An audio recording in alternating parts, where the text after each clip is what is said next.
It's quite simple. It's a chance for some of the greatest talent in motorsport and some of the greatest historical figures in motorsport and some of the greatest car collections in motorsport to get together in an environment. This is a town that means so much to the Porsche family. And back in the day, in the 1950s, this was where they actually started ice racing on the frozen lake.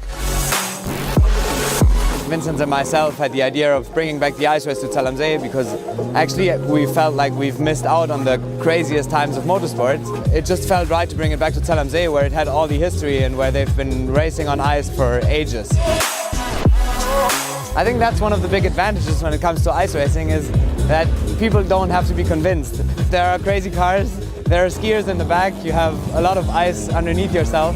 And so you don't really have to convince people because everybody already knows it's a good idea. And we're super happy that so many people made their way to Tel Amzei and to join us here at GP Ice Race.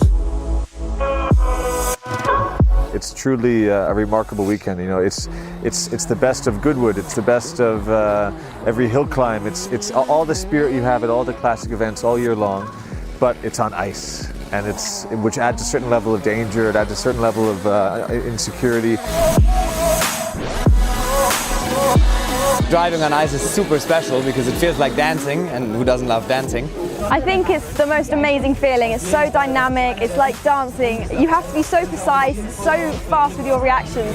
Maybe I prefer ice though, because it's more dynamic and a little trickier as a driver. As a Scandinavian, I always have to answer ice. On ice you have to get some movement into the car to almost like dance around the curve a little. It's a different movement than when you just go into an asphalt turn.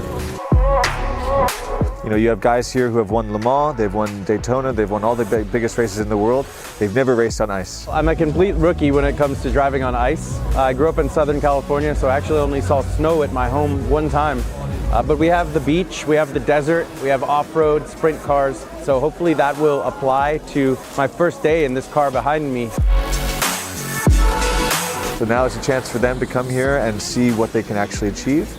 Plus, sometimes they have guys skiing off the back, which is, I mean, come on, this is the coolest.